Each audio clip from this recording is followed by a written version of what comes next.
ಓಂ ಶ್ರೀ ಗುರುಭ್ಯೋ ನಮಃ. ಓಂ ಗಣಪತಯೇ ನಮಃ. ನಮಸ್ಕಾರ ಸ್ನೇಹಿತರೆ, ಆಲ್ ರೌಂಡ್ ಕ್ಲಕ್ ಕನ್ನಡ ಚಾನೆಲ್ಗೆ ಸ್ವಾಗತ ಸುಸ್ವಾಗತ. ಇವತ್ತಿನ ವಿಡಿಯೋದಲ್ಲಿ ಸಂಕಷ್ಟ ಚತುರ್ಥಿ, ಮುಂದಿನ ಸಂಕಷ್ಟಹರ ಚತುರ್ಥಿ ಯಾವಾಗ, ಶುಭ ಮುಹೂರ್ತ, ಪೂಜಾ ವಿಧಾನ ವಿವರ ನೋಡೋಣ ಬನ್ನಿ. ಜ್ಯೇಷ್ಠ ಮಾಸದ ವಿನಾಯಕ ಚತುರ್ಥಿ ಯಾವಾಗ ಬಂದಿದೆ ಅಂತ ತಿಳ್ಕೊಳ್ಳೋಣ ಬನ್ನಿ. ಎಲ್ಲರೂ ಪೂರ್ತಿ ವಿಡಿಯೋ ನೋಡಿ ಕಮೆಂಟ್ ಮೂಲಕ ತಿಳಿಸಿ. ನಿಮಗೆ ಇಷ್ಟ ಆದರೆ ಶೇರ್ ಮಾಡಿ ಸ್ನೇಹಿತರೆ. ಹಂಗೆ ಏನಾದರೂ ತಪ್ಪು ಮಾತಾಡಿದೆ ಕ್ಷಮಿಸಿ. ವಿಡಿಯೋಗೆ ಹೋಗೋಣ. ಜ್ಯೇಷ್ಠ ಮಾಸದ ವಿನಾಯಕ ಚತುರ್ಥಿ ಉಪವಾಸವನ್ನು ಅತ್ಯಂತ ಮಂಗಲಕರವೆಂದು ಪರಿಗಣಿಸಲಾಗಿದೆ. ಈ ದಿನವನ್ನು ಬುದ್ಧಿವಂತಿಕೆ, ಸಂಪತ್ತು ಮತ್ತು ಸಮೃದ್ಧಿಯ ಅಧಿಪತಿ ಗಣಪತಿ ಬಪ್ಪಗೆ ಸಮರ್ಪಿಸಲಾಗಿದೆ. ವಿನಾಯಕ ಚತುರ್ಥಿಯಂದು ಗಣಪತಿಯನ್ನು ಪೂಜಿಸುವುದರಿಂದ ಎಲ್ಲ ತೊಂದರೆಗಳು ದೂರವಾಗುತ್ತವೆ ಎಂಬ ನಂಬಿಕೆ ಇದೆ. ಹಿಂದೂ ಧರ್ಮದಲ್ಲಿ ಪಂಚಾಂಗದಲ್ಲಿನ ಪ್ರತಿದಿನವೂ ಒಬ್ಬೊಬ್ಬ ದೇವರಿಗೆ ಮೀಸಲಾಗಿರುವ ಪ್ರತಿ ತಿಥಿಗೂ ತನ್ನದೇ ಆದ ಮಹತ್ವವಿದೆ.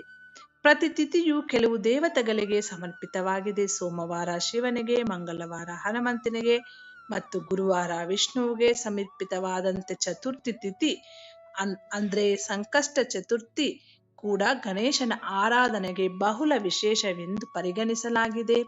ಪ್ರತಿ ತಿಂಗಳ ಕೃಷ್ಣ ಪಕ್ಷದಲ್ಲಿ ಬರುವ ಶುಕ್ಲ ಪಕ್ಷ ಮತ್ತು ಚತುರ್ಥಿ ತಿಥಿಗಳೆರಡೂ ಗಣೇಶನಿಗೆ ಸಮರ್ಪಿತವಾಗಿದೆ.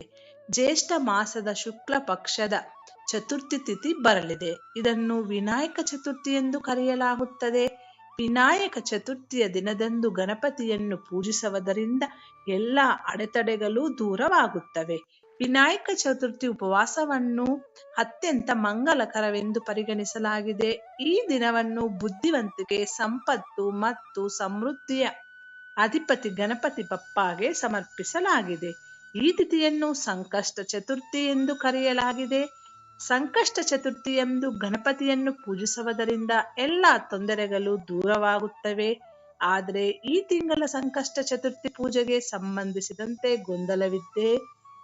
ಹಾಗಾದರೆ ಅದರ ನಿಖರವಾದ ದಿನಾಂಕ ಮತ್ತು ಶುಭ ಸಮಯವನ್ನು ತಿಳಿಯೋಣ ಬನ್ನಿ. ಜ್ಯೇಷ್ಠ ಮಾಸದ ಶುಕ್ಲ ಪಕ್ಷದ ಚತುರ್ಥಿ ತಿಥಿ ಪ್ರಾರಂಭವಾಗಿದೆ. ಜೂನ್ 25ರಂದು ಜ್ಯೇಷ್ಠ ಮಾಸ ಶುಕ್ಲ ಪಕ್ಷದ ಸಂಕಷ್ಟ ಚತುರ್ಥಿ ಬಂದಿದೆ.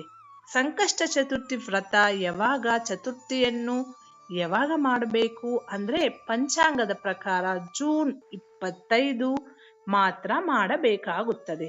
ಸಂಕಷ್ಟ ಚತುರ್ಥಿ ಚಂದ್ರೋದಯ, ಸಂಕಷ್ಟ ಚತುರ್ಥಿ ದರ್ಶನ, ಸಂಕಷ್ಟ ಚತುರ್ಥಿ ಪೂಜಾ ಕರ್ತವ್ಯ ಏನಂದ್ರೆ ಸಂಕಷ್ಟ ಚತುರ್ಥಿಯಂದು ಬೆಳಿಗ್ಗೆ ಬೇಗ ಎದ್ದು ಸ್ನಾನ ಮಾಡಿ ಶುಭ್ರವಾದ ಬಟ್ಟೆಯನ್ನು ಧರಿಸಬೇಕು. ಪೂಜಾ ಪೀಠವನ್ನು ಸ್ವಚ್ಛಗೊಳಿಸಿ ಕೆಂಪು ಬಟ್ಟೆಯನ್ನು ಹಾಕಿ ಅದರ ಮೇಲೆ ಗಣೇಶನ ವಿಗ್ರಹವನ್ನು ಇರಿಸಿ ಗಂಗಾಜಲದಿಂದ ಗಣೇಶನಿಗೆ ಸ್ನಾನ ಮಾಡಿಸಿ ನಂತರ ಅರಿಶಿನ, ಕುಂಕುಮ ಮತ್ತು ಶ್ರೀಗಂಧದ ತಿಲಕವನ್ನು ಮಾಡಿ ನಂತರ ಗಣಪತಿಗೆ ಹಳದಿ ಹೂವುಗಳನ್ನು ಅಥವಾ ಹೂವಿನ ಮಾಲೆಯನ್ನು ಅರ್ಪಿಸಿ ಗಣೇಶನಿಗೆ ಮೋದಕವನ್ನು ಅರ್ಪಿಸಿ ದೇಶಿ ತುಪ್ಪದಿಂದ ದೀಪವನ್ನು ಹಚ್ಚಿ ವೇದ ಮಂತ್ರಗಳಿಂದ ಗಣಪತಿಯನ್ನು ಧ್ಯಾನಿಸಿ ಪೂಜಿಸಿ ಸಂಕಷ್ಟ ಚತುರ್ಥಿ ವ್ರತ ಕತೆ ಪಠಿಸಿ ಆರತಿ ಎತ್ತಿ. ಆದರೆ ವಿನಾಯಕ ಪೂಜೆ ಮಾಡುವಾಗ ತಪ್ಪಾಗಿಯೂ ತುಳಸಿಯನ್ನು ಬಳಸಬೇಡಿ. ಪೂಜೆಯ ನಂತರ ಗಣೇಶನ ಮೂರ್ತಿಯ ಮುಂದೆ ಬಸ್ಕಿಗಳನ್ನು ಹೊಡೆಯುತ್ತಾ ಪೂಜೆಯ ಸಮಯದಲ್ಲಿ ತಿಳಿದೋ ಅಥವಾ ತಿಳಿಯದೆಯೋ ಮಾಡಿದ ತಪ್ಪುಗಳಿಗೆ ಕ್ಷಮೆಯನ್ನು ಕೋರಿ. ಉಪವಾಸದ ಸಮಯದಲ್ಲಿ ತಾಮಸಿಕ ಆಹಾರವನ್ನು ಸೇವಿಸಬಾರದು ಮತ್ತು ಯಾರ ಬಗ್ಗೆಯೂ ಕೆಟ್ಟದಾಗಿ ಮಾತನಾಡಬಾರದು. ಗಣೇಶನಿಗೆ ಅರ್ಪಿಸಿದ ಪ್ರಸಾದವನ್ನು ತೆಗೆದುಕೊಂಡು ಉಪವಾಸವನ್ನು ನಿಲ್ಲಿಸಬೇಕು. ಗಣೇಶ ಪೂಜಾ ಮಂತ್ರ, ಗಣೇಶನ್ನು ಆಲೋಚಿಸುತ್ತಾ ಈ ಮಂತ್ರವನ್ನು ಜಪಿಸಬೇಕು. ಮಂತ್ರ ಯಾವುದು ಅಂದ್ರೆ ತ್ರಯಮಯಾಖಿಲ ಬುದ್ಧಿದಾತ್ರೆ ಬುದ್ಧಿ ಪ್ರದೀಪಯ ಸೂರಯ ನಿತ್ಯ ಸತ್ಯಾಯ ಚ ನಿತ್ಯ ಬುದ್ಧಿ ನಿತ್ಯಂ ನಿರೀಹಾಯ ನಮೋಸ್ತು ನಿತ್ಯಂ. ಈ ಮಂತ್ರ ನಾನು ಡಿಸ್ಕ್ರಿಪ್ಷನ್ ಅಲ್ಲಿ ಕೊಡ್ತೀನಿ, ನೀವು ನೋಡ್ಕೊಂಡು ಓದ್ಕೋಬಹುದು. ಆಕ್ಚುಲಿ ಸ್ವಲ್ಪ ಕಷ್ಟನೇ ಇದೆ ಮಂತ್ರ. ಮತ್ತೊಮ್ಮೆ ನಾನೇ ಹೇಳ್ತೀನಿ, ಒಂದ್ಸತಿ ಕೇಳಿಸ್ಕೊಳ್ಳಿ. ತ್ರಯಮಯಾಖಿಲ ಬುದ್ಧಿದಾತ್ರೆ ಬುದ್ಧಿ ಪ್ರದೀಪಯ ಸೂರಯ ನಿತ್ಯ ಸತ್ಯಾಯ ಚ ನಿತ್ಯ ಬುದ್ಧಿ ನಿತ್ಯಂ ನಿರೀಹಾಯ ನಮೋಸ್ತು ನಿತ್ಯಂ. ಇದು ನಾನು ಡಿಸ್ಕ್ರಿಪ್ಷನ್ ಅಲ್ಲಿ ಕೊಡ್ತೀನಿ. ಇದು ಸ್ನೇಹಿತರೆ ಇವತ್ತಿನ ವಿಡಿಯೋ. ಈ ವಿಡಿಯೋ ನಿಮಗೆ ಉಪಯೋಗಕರ ಅನಿಸಿದರೆ ಶೇರ್ ಮಾಡೋದು ಮರೆಯಬೇಡಿ. ನಿಮಗೆ ಇಷ್ಟ ಆದರೆ ಲೈಕ್ ಮಾಡಿ. ಮುಂದಿನ ವಿಡಿಯೋದಲ್ಲಿ ಸಿಗೋಣ. ಅಲ್ಲಿವರೆಗೂ ಎಲ್ಲರಿಗೂ ಧನ್ಯವಾದಗಳು.